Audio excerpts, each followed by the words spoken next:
Welcome back to CannaWeek, brought to you by New Frontier Data, where we deliver the week's top headlines in cannabis and hear experts weigh in on the impact these stories are having on the industry. I'm your host, Heather Wickline. Today, we have a great show lined up for you today, and it's actually the last show of 2020. So we thought it would be no better way to look back at this historic year, and no better person to do it with than a longtime friend and investor of New Frontier Data. He is the founder and managing partner of Merida Capital Group. Please welcome back Mitch Baruchowitz. Mitch, thanks so much for spending time with us today. Such an absolute pleasure to be here. I couldn't be more excited. Awesome. And our next guest needs no introduction. He is our in-house expert and leads our fabulous research team. Please welcome back Chief Knowledge Officer of New Frontier Data, Mr. John Kagia. Delighted to be back, Heather. Thank you for having us, and I'm very, very excited for this one. Me too. Let's go. Well, we got to end the year with a bang, guys, so let's do this. So our source today is actually going to come from our weekly cannabis newsletter. It is 2020 Vision, reviewing major trends for the legal cannabis industry. And we have identified the most significant developments leading into 2021. And we're going to start on the international scene. The UN is the most significant change to their cannabis policy of the last 60 years, voted to reschedule cannabis, opening doors to recognizing the medicinal and therapeutic potential of the plant. And meanwhile, the European Commission rejected a proposal to regulate CBD as a narcotic, protecting a booming CBD industry. So, Mitch, do these votes indicate a change in the global attitudes towards cannabis and minor cannabinoids? I definitely think it does. And I actually think that one of the major themes for us, and I think it's something I'm so excited to hear John's opinion on, because you can only have so many discussions, in real life, and we haven't been able to see each other for quite some time. But the last time John and I were in an airport together, we had a very deep discussion on kind of what did we expect at the end of 20, early 21, like when were things going to really change? And I think we're really starting to see the beginning of that. And, let me separate what is important from a signaling perspective from the substance. So when I saw the UN change this designation, I tweeted, it reminded me of Joseph Stalin's response to everyone saying that the Pope, was excited to be part of the peace treaty. And he said, oh, how many divisions did he contribute to the victory? The UN hasn't been helpful on the global scene at all. And we know that the World Health Organization, there was a lot of expectation that the World Health Organization at some point in, I think going back to 18, right, John, was going to make some change. So this is a huge signaling event for a variety of reasons. And I'm sure we're going to talk about South Dakota later, because I'm going to find a way, John, to get you talking about South Dakota. But signaling is crucial in cannabis, right? It because of normalization. So I think of it as a crucial signaling event. From a substance perspective, yes, it will make it easier for other international markets to potentially change their laws, saying, look at the validation from the UN. Look at the fact that this is no longer seen as a quote unquote drug per se. We're now talking a consumer good, potentially a medical good. And, anyone who's listened to me speak over the last year has heard me say that the medical vertical might be the most underappreciated element of the changes coming in cannabis, that when it's normalized, you will see a true medical vertical. So with that, John, what I would pose to you is, I think of it as broad signaling. Obviously, you're much more in tune with international markets, even though I do have some investments overseas. In your opinion, is it signaling or substance? Which is bigger? It is signaling, but I don't think you could have a more consequential signaling event on the global landscape. So there's a few reasons why I think this is such a consequential move. First, this is the UN vote was based on a recommendation made by the World Health Organization. And the World Health Organization is the world's leading global health authority. They made the recommendation that cannabis should be rescheduled. First, because the harms that other drugs included in Schedule 4, which is the most restrictive class of drugs and regulated substances in our society, the World Health Organization statement was basically that cannabis had no business being included in the same categorization as drugs like heroin. So the harms associated with cannabis that have been so central to the propaganda around cannabis, the World Health Organization finally came around and said, that's just not right. Second, there was a subtext there around the way prohibition enforcement has been promulgated around the world, where generally it is poor and marginalized communities that have borne the brunt of prohibition enforcement. And while this, I don't think, was an overt kind of position adopted by the WHO or in the UN vote, it definitely was a major subtext, because when you look at how prevalent cannabis use is, particularly in developed societies, and you look at who is being prosecuted and criminalized within those societies, there's an inequity there that I think is kind of the world is waking up to. It is not exclusive to the United States, where you remain 4 times more likely to be arrested if you're Black than if you're white. This is a global phenomenon based on the disparities in other societies.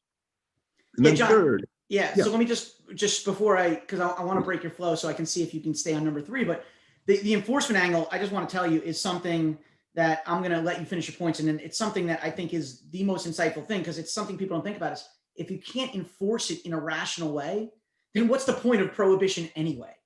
Yep. So that's such an amazing point that people don't even think about. But I'm sorry. Yeah, keep going for number 3. I'm taking notes, by the way. I don't take notes when a lot of people speak, but when you do, I'm taking them. So third is the WHO was endorsing the idea that there needs to be a lot more cannabis research. And the acknowledgement that cannabis, based on the research done to date, has shown phenomenal therapeutic potential. The WHO is basically saying this plant has shown phenomenal promise, but there needs to be a much more robust research regimen that advances our both understanding of and integration of cannabis into our pharmacopoeia, into our therapeutic portfolio. And this, while it doesn't do this overnight, it creates that opening. And here when we talk about signaling, one of the ways I think this vote is so important is that it gives countries that have been thinking about this but acutely concerned either about the position of the UN or the position of the United States, and so have reserved their changes to cannabis policy because they didn't want to kind of err on the wrong side of either of those stakeholders. This now gives them cover to make changes that some of the more progressive countries have already made. And I think that's going to be really important in how we see cannabis evolve on a global basis over the next few years. Yeah, I mean, you saw Colombia started taking concrete steps to potentially adult use. And I think the other thing, just to highlight, I think a lot of people, especially people who are just kind of looking at cannabis as this broad industry and really aren't digging in, don't really understand that it takes years to build statewide programs, federal programs. Obviously the US, I think on the last time you and I spoke on a CannaWeek, we talked about how federalism is such a US quirk, and that the reason it's worth watching how the US does things is because like the UN and Germany. So Germany obviously resoundingly voted down in adult use. They have a robust medical program, but it is highly pharmaceutical. And I don't think people really gauge the amount of illegal activity in foreign countries, and that this signaling, if it even brings 20% of the international market into the legal market, that transition we've talked about, I don't know, I've been, screaming from the rooftops for the last year about that transition. If you get, some illegal activity to move into a legal framework, the whatever you guys projected as your 2021, 22, 23, 24, your US, your international, those numbers explode. Absolutely. And this opens the door to do that. And there's an important distinction you've made there, Mitch, which I think is really important to hammer home. And this comes back to this idea of signaling versus substance. The UN vote, I think, makes it okay to think about doing this. But as we've seen across so many different countries around the world, it's actually really difficult to get from the idea of legalization into a robust, well-regulated, fully operational, regulated market. And so it is going to take a little time to get to the point where we're talking about a true global cannabis economy. And I want to align expectations that this isn't going to be a flip of a switch. But I think, one, it opens the tent a lot wider to more countries to think about this.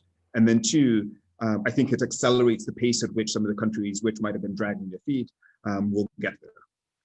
And it does highlight the thing, and I know, Heather, as the moderator, you get to jump in here, but the only thing I think is, and it's the area that I'm most interested in talking about, because I think it is the largest singular opportunity mindset. It permeates the entire cannabis industry, which is normalization, right? Is the UN just takes another brick out of the mythos of illegality. It takes another, brick out of that foundation of legacy prohibition, legacy myths of the harms of cannabis. The Reefer Madness posters in 1934, 1938. I actually posted 2 of those, where the devil is looking over people's shoulders as they're smoking the devil's lettuce. And I think the UN just basically said to a lot of international markets, here's a discussion you need to have. And you said it most is research. You're not going to get medical research. A bifurcated rule set may get you to places where you're going to have, federal laws, and especially in the United States, we're kind of used to that duplicity of federal state interaction. There's not a lot of countries in the world that have laws that contravene UN mandate, the WHO mandate. So this is, it is more than substance. It's more than signaling in some ways, but you highlighted that it really does drive that. The more this gets normalized, the more regulator doesn't look like a quack for suggesting it in a place like Germany. And it also matters, parliamentary procedure matters. The US, we're lucky in some ways that we can pass it in these little laboratories and move the ball along in a way that Germany can't. Or, even Israel, which is the home, the birth of literally medical cannabis, they don't have an adult use law yet. And it's the most progressive place in cannabis in the world. So what would you say are the implications for these votes for the cannabis industry, like writ large? The international votes or the international vote? I think it's just when you take the bricks out of the foundation of illegality, it's shocking. And I think John said this, and he said this to me once privately, but we say in public what we say in private to each other. I think John highlighted for me is how fast these signaling devices become argumentative points in favor of new laws, whether it's amazing how quickly people go from agnostic to advocates based on what the signaling is like. And that's why I still, say that what South Dakota did, what Mississippi did, a state where alcohol was illegal till 1966, which is Mississippi is the home of medical cannabis for the FDA, for NIDA, the National Institute of Drug Abuse, which is who controls all of the medical research cannabis. I think it's amazing that they resoundingly passed a medical law. They resoundingly approved a ballot measure, in a red state. Obviously, it was a presidential year, but South Dakota, John, I want to talk about it. They skipped the normalizing step of medical. And I think it is my thesis that it says more about the future of laws in the United States and globally than any other distinct step that we've seen in the regulatory framework of cannabis, except for the first one, Colorado, that legalized adult use. I do not believe there's anything more important on the regulatory side or ballot measure side other than since from Colorado's adult use to South Dakota's skipping the medical step. They passed the medical law as well. And they're being challenged on a constitutional quirk, whether or not the ballot measure was valid. But I truly believe that South Dakota reflects the UN, which reflects the fact that when you talk about taxes, when governors talk about taxes, whether it's the Illinois, that we didn't do layoffs, Colorado school budget, the health budget of Washington, when these governors talk about what it does for their budgets, when people talk about that there haven't been a spike in youth usage, all of the data is unequivocal. And then people look at stocks that are trading and every day on CNBC, I think what you're getting is a general broad public consensus on the banality, if we can use that word, around cannabis legalization. Shocking to say, because a year ago, there's no way we're having this discussion, but the fact that someone skipped a medical, John, you and I spoke about this privately, the fact that someone skipped a medical step is normalization. We've been talking about this for 5 years now, my friend. So you can lay out what you think about that, but I think the road to normalization is moving much faster than we predicted. John, what do you think? I completely agree with all of that. And in fact, I'd like to just kind of take a step back and put this year in context. At the risk of sounding hyperbolic, I actually think 2020 could go down as the most consequential year in the history of cannabis, at least thus far.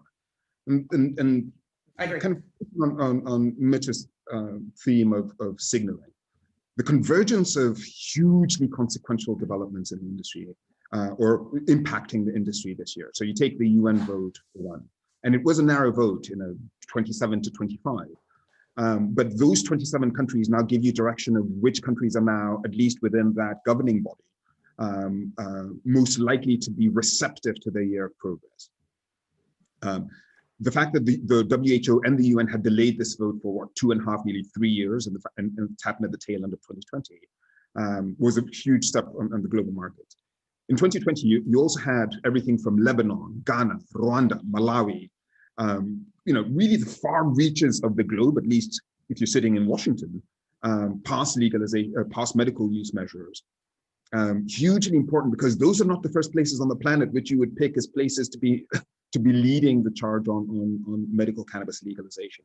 So it shows you how even in societies that have been very traditional, very conservative historically, there's a mind shift that has happened in terms of receptivity to medical cannabis as an economic engine and as a public health / medical kind of wellness enhancement benefits to their healthcare systems.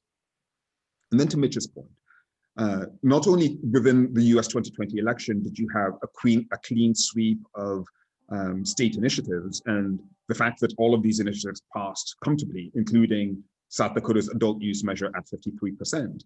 But the fact that South Dakota, about as deep a red a state as you can get, ran two initiatives, a medical use and an adult use measure, which is the first time that has ever been done.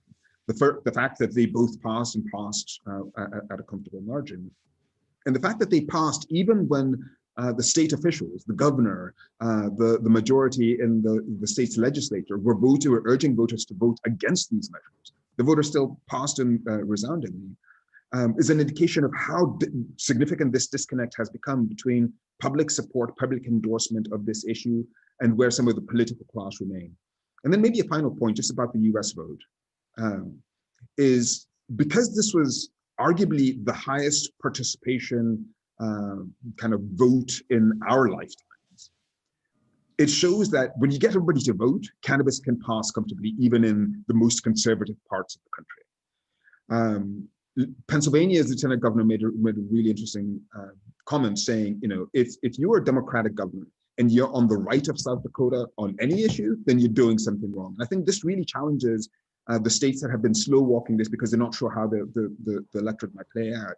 This finally puts to bed the idea that there are places in the US where cannabis cannot be approved, because if you can get two measures through in South Dakota, if you can get adult use passed in South Dakota without a regimen in place first, then there's really nowhere else in the country where you would expect to find a great level of resistance. And any one of these would have been a consequential development. Yeah. But having them all happen, and largely all happen in the last 2 quarters of 2020, I think has been a phenomenal tailwind for the cannabis industry going into 2021. No, it's such an amazing point about 2020 being consequential. You really helped me with what I wrote about COVID, how COVID we thought changed the landscape. And, I think there's one point I want to make about what you just said, which is so huge that I want to bring it out because it's such a brilliant insight. But first, let's just run through quickly, like in COVID, and jump in here if I'm missing anything. But what we spoke about is the fact that there's professional regulators in most states that have laws now. So you're getting a much more receptive, like, oh, COVID hit. What do we need to do to protect this consumer good, this medical good? That's a huge thing, right? The fact that tax budgets getting killed, everyone needs tax. The fact that the consumer is looking to shift to the legal market because of what we spoke about, everything but price. And now you see scale, price comes down. You made this point to me, the price is going to come down. That is an inevitability. And then lastly, the fact that COVID brought safety to the fore because of the vape crisis in 19 in a way where people said, what is available on the legal market? And regulators going, you know what, it makes sense. This is happening either way. But you made one point, which I think, on South Dakota, which I think is so crucial that it really can't be underscored enough. And it can't be overestimated how important this is, which is people had a side-by-side measure in South Dakota where they could say, you know what, let's just deal with people who are sick and who want to deal with medical. Let's just say yes to that. That's enough. That is a bridge plenty far enough for a state that voted 64-36 against in 2010, against a medical bill, a pure medical bill. They could have said, the people of South Dakota could have said, let's just create some access and see how it goes, and we'll revisit this. And, it does show that there is this binary now where voters simply, all of this, John, I really do believe it has to be based on this deeper normalization, this destigmatization that just comes from the discussions every day around money, economics, they look at Colorado, they look at other adult use laws. There's just enough empirical data to just say, this isn't the harm we were led to believe, because they could have stopped at medical. And the truth is, they could have easily said, check on medical, check against adult use. The fact that South Dakota checked both means that we are seeing such a fundamental shift. States like Texas, right? You're going to see states like Texas, you're going to see the data come out that states like Texas are wildly, look, the support for medical we know is a fait accompli. That's gone. That ship has sailed. The UN showed it. That's why they voted for medical. Every country is going to be thinking about medical, at least the 27, the 27 that don't of the 27 in the UN. But we know that medical was always seen. When I think back to my origins in the space in 13 and 14, how many times I would talk to advocates who would say something like, the problem with it, if you create a good medical program, you're going to get in the way of adult use. Yep. And we had this fight. When me and my partners were doing such a great job in Connecticut, people would say to us, that's a problem because adult use is going to be tough to pass in a state where there's a functioning medical, where the people who need it are getting it. And I think that people in South Dakota said, not a problem. We're going to approve both. I personally, John, was shocked that the adult use passed. When I saw the numbers for medical, I was shocked that adult use passed because I was simply shocked that people would say, one rule is not enough, that adult use is enough. I know you were probably surprised as well. I was shocked personally. I was, and maybe just kind of dovetailing on that, because I don't disagree that South Dakota was the most consequential state by a wide margin, and arguably potentially the most consequential state ballot initiative that we've had in the US to date. But I actually think Arizona was also critically important in this cycle, because the fact that Arizona's adult use initiative failed at 48% in 4 years ago, in 2016, and passed at 60% this year means it shows you just how quickly the pendulum has swung in 4 years. Right. And why is that important? New Zealand just tried to vote for adult use, and that measure failed at 46%, a little over 46%. But using Arizona analog, and I think when you look at the demographics and profile of New Zealand, there's a lot of parallels you could draw with some of the social and cultural changes that are happening in both markets. Right. It's eminently kind of believable to think that with a little better mobilization and a little more time to allow for demographic shifts, New Zealand is going to comfortably pass this measure in the next few years. And that's going to set the dominoes rolling, not just in the Asia-Pac region, but it starts to make cannabis feel less like a North American and partly European phenomenon and truly like a global initiative. So it creates that inevitability, John, right? That inevitability, it's interesting to think of a law where you have this, it's like you're sitting in front of a regulator and you're saying, hey, like if you're, someone's talking to you far, I know you talk to like government people all over the world. Someone says to you, John, I'm not sure we're over the hump. And you're like, well, there's 10 billion of illegal sales happening in your country right now.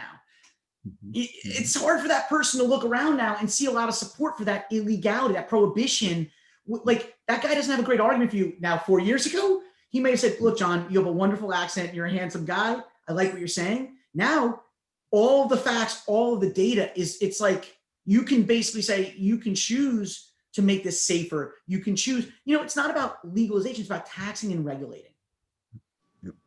And interestingly, for the countries that have been resistant to even having this conversation, it was one thing when you could point to a few states in the US, maybe Canada, maybe Germany, and say, those countries look nothing like us.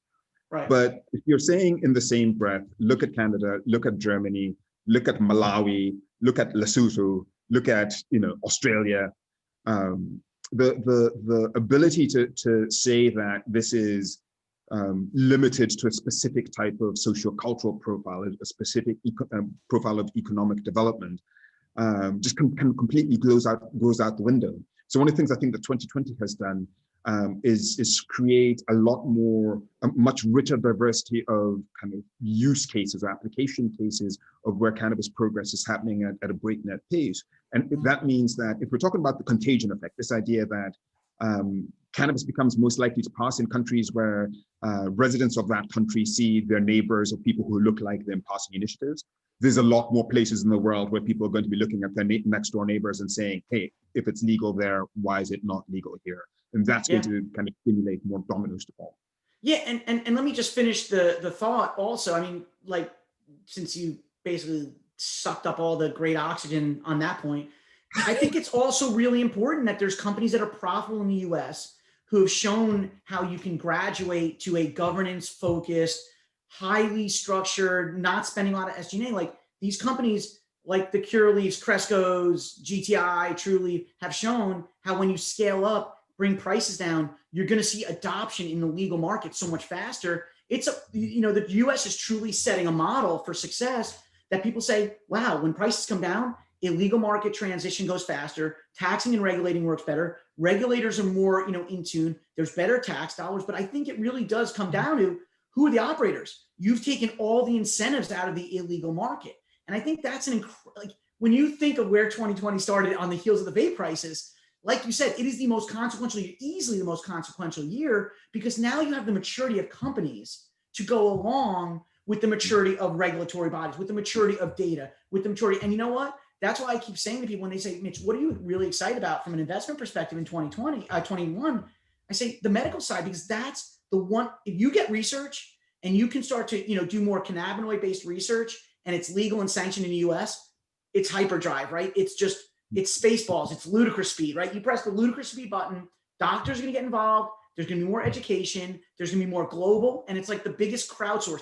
Which US university that does botanical research isn't going to be doing cannabis research if there's a federal law like the MORE Act where they can do research on a university? I mean, I just think of all those pieces coming together. And the truth is, New Frontier deserves a tremendous amount of credit for providing a lot of information. I know the UN vote. When I saw the vote, I know there's 8 or 9 countries that you guys work with. There's no way they were just guessing. They were looking at the econometric data, and I'm not going to out you on it, but I know there's a few countries you speak to on that. Like I said, John, you're not foreign to those countries and to you guys working with those companies. And for me, maybe I'll close my 2020 by saying, it's been such a joy to work with the New Frontier team. When I first made this investment, it was always about getting the best data, the best information to drive Merida's process. And to be honest, everything I could have ever hoped for New Frontier when I invested is proven out by the amount of work and stewardship you guys have done for the industry. That's why I sponsored your most recent research report. And to be honest, it's been an incredibly gratifying ride. And I'm so excited for the future of New Frontier. I'm excited for the future of Merida, the industry in general. I think 2020 is closing out in an amazing fashion, given what we've been through as a society. And I don't think we would be in certain places without the work of you, the New Frontier team, Giada, Gary, Heather, the whole New Frontier team. And the fact that I've had some little piece in helping you guys get to where you are might be, I'm going to look back and think it was one of the greatest successes of my career. And I couldn't be more proud and thankful for you guys as an industry participant. My gosh, thank you. Well, I do want to just touch on a few other trends that we had discussed and actually part of this report that you had sponsored. We did want to touch on what you touched on a little bit before on the COVID-19 and consumer behavior and all the changes. I know our survey found that 42% of cannabis consumers claim that they had increased their consumption since the beginning of 2020, which seems not shocking. And every virtual legal market in the United States led to cannabis being declared essential. So it was a big, huge year for that as well. So I really wanted to just kind of get your opinion, Mitch, on this essential designation and the way everybody's looking at the cannabis industry differently. Yeah, I mean, I think the normalization is I hate to use that word or overuse it, but when you think of something that's illegal, what is the goal of a regulator, or what is the goal of a society when integrating something that's been illegal for so long and has all of this legacy? You have when you started in cannabis in 2009, 2010, the headwind, it was like being one of those wind tunnels, right? It's just like you're barely moving and you have to work your hardest. Then you start to, the wind gets a little lower and maybe now you're just on a really windy street. And now the wind's behind you and you've got a 50, foot sail and it's a schooner in the 1850s. And I think all of this activity on the consumer is saying we want legal, safe, high quality cannabis and we want access. And so what did COVID do, or what did regulatory do? They made delivery in Colorado where it had been illegal forever. They made, it's not easy to integrate delivery laws and delivery rules because there's things that go around. There's safety that people want. So delivery, curbside, these are fundamental access points that the illegal consumer has gotten used to. And that's why it's just, it's just building on itself. Genie back in the bottle after. Yeah, there's just, you can't unring that bell. That bell is ringing and it continues to ring. There's no point. And here's the great thing. And John, I mean, feel free to disabuse me of a notion because I love when we have these, you can take me to task on this, but I don't think anyone's even trying to stop the bell from ringing anymore. Yep.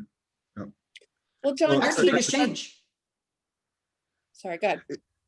Completely agree with that. And, it's really interesting because we're now at the end of 2020. If you had said that if you had told us at the beginning of 2020 that the world was about to experience an acute pulmonary related crisis, given what we had lived through in 2019 with Valley, the acute lung injury caused by the black market vapes, and the idea that we're going to be suffering now another major thing that would have people reconsidering how they consume. I might have actually been pretty gloomy about the outlook for the industry and what this might do to the way we perform, particularly when you talk about this being a pulmonary condition and a major kind of catastrophic disruption to both social and economic activity. The essential designation, I think, was, at the risk of being hyperbolic, a godsend for this industry. That's 2 hyperbolic risks in one day, John. You are really excited. For you, this is like the unfettered optimism of you're like Nassim Taleb telling us there's no more black swans. Everyone's just white. It's like, I'm a little nervous now. Like you and Nouriel Roubini used to be in the same category. Now it's like, woo, a lot of optimism coming from the New Frontier side. This is not, I don't think I'm being Pollyannish here. This is after thinking very, very deeply about the convergence of things that we've seen this year. But I'm actually more bullish about the cannabis industry than I have been in a long time, just because of the number of positive signals across the spectrum of our society. So critically on this essential designation, you can't undo that. So at a time that the rest of the economy was shut down, the preponderance of states where cannabis is regulated declared those businesses essential. Whatever the federal government does moving forward, you cannot undo that designation or the gains that the industry has made in that period. Second, the clearly intense concern that has been raised about how the illegal market operates, and consumers saying, I may like my guy, but I don't know where he's been and I don't know where this product is coming from. I would prefer I got it from a clean kind of medically. Is that your New York street accent right there? There's a terrible one, wasn't it? I like my drug dealer. But John, one point there though is the form factors when COVID, you said it, the confluence of factors, right at a time when the illegal market, really the form factors are shifting to a form factor that the illegal market doesn't do a good job on. Absolutely. Vapes, edibles, these are things that you need industrial kitchens, which the legal market does far, far better. And just on that shift, part of the thing that what our latest consumer survey just revealed is that for the first time, consumers have said that edibles are their favorite product form, even though they're consuming flower more often. So they may be consuming edibles less frequently than flower, but the innovation that has happened in the edibles, and in the edibles category specifically, I think is such that the convergence of food science and research innovation around efficacy, around consistency of product, around kind of homogeneity, all of that is converging for a really elevated product experience.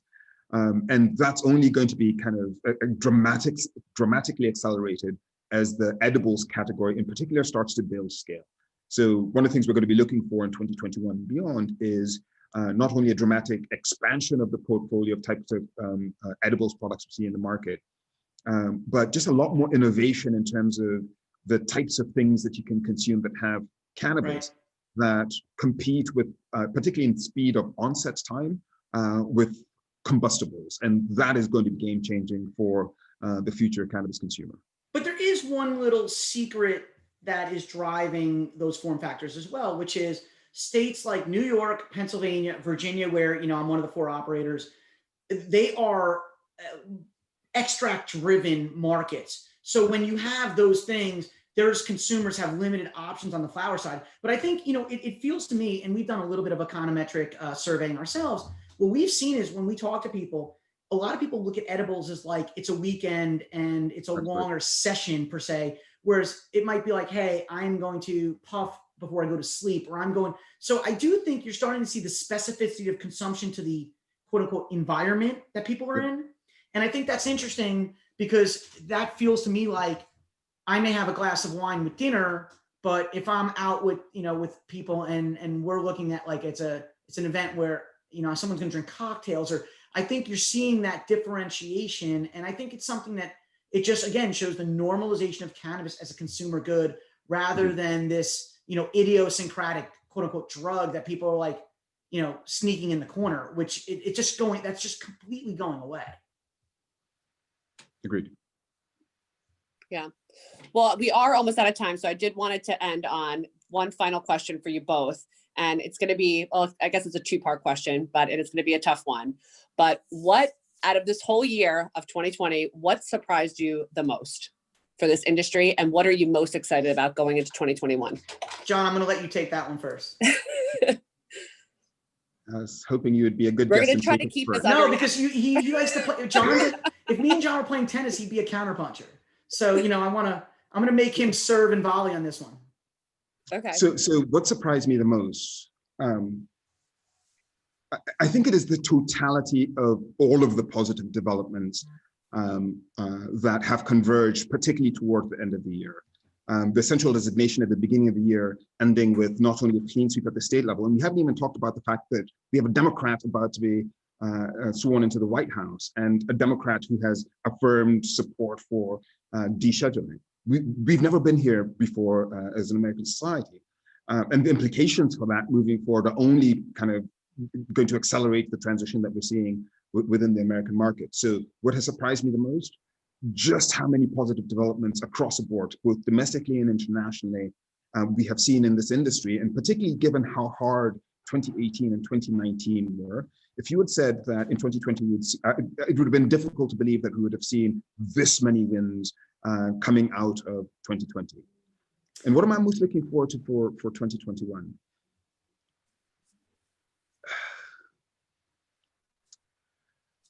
Perhaps the biggest thing will be what happens first on January 3rd with the Georgia election, which will determine the outcome of which party maintains control of Congress. And then immediately after that, the Biden administration's outlook for federal US cannabis policy reform. We don't want to get in over our skis here, but there's going to be a very, very robust national conversation that the US is about to have about the status of cannabis in our society. And given, again, all of the tailwinds coming out of 2020, I think you are starting to see some cracks in some of the old coalitions that have rejected cannabis starting to form. The fact that Matt Gaetz, who is arguably one of Trump's most loyal supporters, is a Republican out of Florida, who has been, kind of lockstep with the Republican Party on most critical issues, was one of a handful of Republicans that voted for the MORE Act 2 weeks ago. And he said, basically, this issue is done. He was urging his Republican colleagues to embrace cannabis because in the American electorate, according to him, this is a settled issue. I think is just the kind of reflection of how some of the dominoes are starting to tip in terms of people who have opposed legalization in the past. And really looking forward to seeing how this debate evolves in 2021. Well, John, so I'm gonna trump you a little bit and just say that nothing you just said to me was surprising about. So I wouldn't say the most surprising thing is all of the confluence, because I think we've been talking about it for years, and I think we predicted a lot of that 19, maybe 20 would be a year where we started to see that maturity level of the industry. So I actually don't think that's the most surprising. I think it's incredible. I mean, if surprising and feeling a sense of joy and wonderment are the same thing, then I would agree. I would argue that the most surprising thing is the aggression of the voter and of regulatory bodies in rejecting the progression, meaning like rejecting the stop of cannabis's progression. So you have the legislature of Virginia saying to Ralph Northam, we're not going to delay a report on adult use till 2021. We're going to get it out in November of 20. This is a state that didn't even have medical a year ago, right? So that has surprised me the most, is how much regulatory bodies and voters in just a few short years decided 2020 was the year where cannabis prohibition writ large as an issue that can be debated is no longer debated anymore. As Matt Gaetz, as you said with Matt Gaetz, that shocked me, is how quickly, John, this became a non-issue.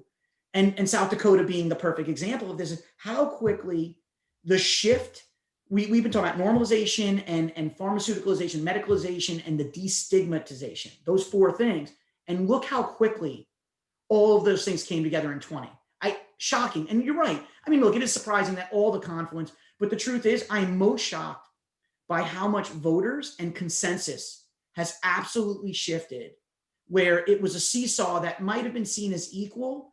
It is now legality is sitting on the ground, and illegality and prohibition are way up in the air now. It is 1,000 pounds and 2 pounds. And it wasn't like that. I think we're in violent agreement. And I would just say to that point, Mitch, I mean, just in terms of surprise, and Virginia is a perfect example because I lived in Virginia for 30 years. Right. If you'd have told me that, in 2020, Virginia would both decriminalize cannabis, making possession of up to an ounce a $25 offense, and this is a state that was notorious for throwing the book at folks who got intercepted, and then within a couple of months be talking about transitioning to adult use, I'd never believed it.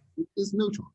So when I talk about surprise, it's at that kind of two-tier level of there's these macro forces, but even in places where you would not have expected, Ghana and Rwanda, the micro, two good examples. It's the pace of which it has happened and the reach of these developments, I think, has been truly extraordinary. Right. We saw the green shoots.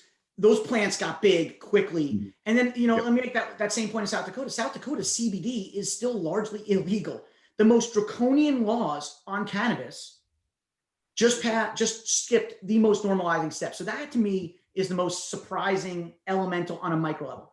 What I'm looking for in 21 is what I've been saying for the last 2 years. I think it's never been more relevant, which is it doesn't matter what the federal government does.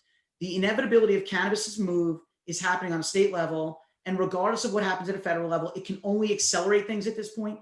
There is nothing that can happen at the federal level that will anyway stop the revenue growth, the progressive growth, the adoption, consumer adoption, all of these things from happening in 21 and beyond. And what I'm looking for in some ways is I think it's an interesting debate at the federal level, just because I think there's so many things that fit both parties' agendas in terms of state-federal split, that federalism that makes US so strong on moving regulations forward.